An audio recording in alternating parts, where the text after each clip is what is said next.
Hello, Garage Squad. My name is Bill Paxton. No, not the Bill Paxton. I'm the other Bill Paxton. And I am contacting you from Los Angeles, California, about a car in a garage that I'm hoping you guys can help me put back together and get it back on the road. It's a 1966 Mercedes 250S that belonged to my grandfather, Alfred Pelz. He bought it I have the paperwork right here, in June of 1966. And it's kind of unique in those days. A lot of people who were European, my grandfather and grandmother were German, they would order the car, have it delivered to a location in Europe, drive it around, and have it shipped back to the United States.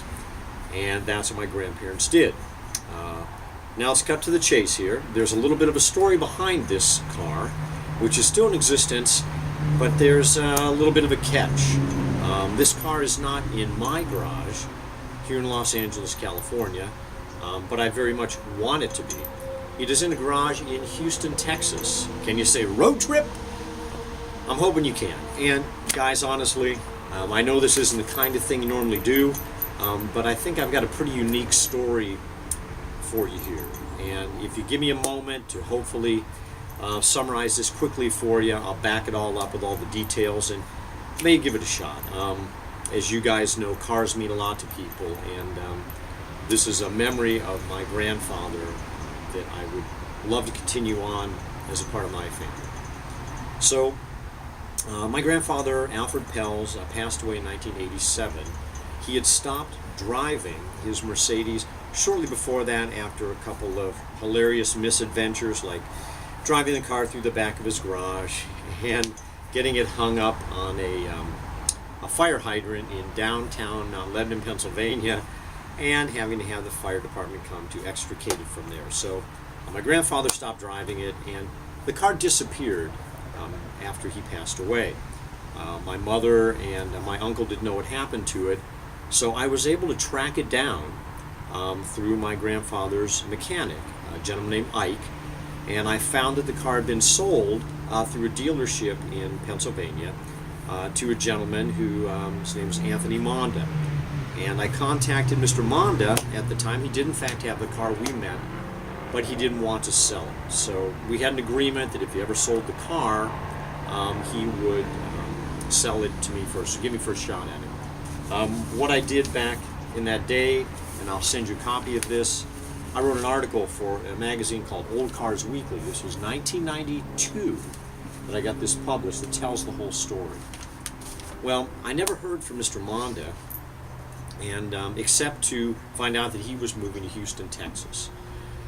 So I wondered what happened to the car, if it was still around, and unfortunately, in contacting his family, I found that he had passed away. And his family told me that the car had been destroyed in a flood. I know there were some floods in Houston at that time. This was, I would say, mid-90s. But just on a hunch, I decided to contact the Texas Auto Bureau of Auto Registration, the Auto Bureau, and found out that the car had not been destroyed and in fact had been subject of a lien sale and was now at a garage in Houston that was called Precision International Automotive at 5240 Elm Street in Houston, Texas, a place owned by a guy named Ricky Manzano.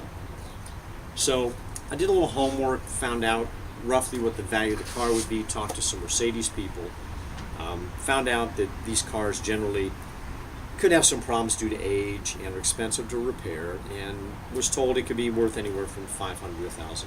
So I contacted Mr. Mazzano, find out he did have the car, and made them what I thought was quite a friendly offer of $2,000 for the car. Now again, this is a Mercedes 250S. This is a very pedestrian car, if you're familiar with it. Four-door automatic, no air, no radio. I've been through several fender benders, to say the least. They came back and told me that it was such a special car that they wanted $12,000 for it. Needless to say, we didn't end the conversation over the phone on the best of terms, and that was the end of it. That was in 2005. In 2009, I couldn't let the car go. I'll just be honest with you. It means a lot to me. It was the last car my grandfather owned, and he also taught me how to drive in it, by the way. That was an adventure. I found a Mercedes club in Texas and was able to get one of the members to drive to this auto garage and verify the car was still there. He said it was in a horrible state of disrepair. He had $2,000 with him, and he urged me not to spend it. He said it was a wreck. Apparently, these clowns that owned the place, they'd let the dog sleep in it, and the car was trashed. So that was 2009. Now let's fast forward to today, and I see your show, and I think what you guys do is just way cool.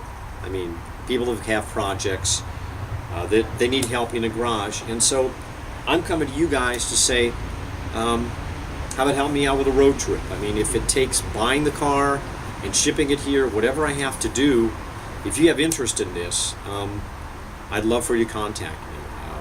I'd love to get that car back here somehow in my garage and get it running and sort of honor my grandfather. And I think you guys are car people, and cars can have a great deal of meaning to you on a personal level. So that's my pitch, guys. I'm going to give you some documents here associated with this when I submit this video.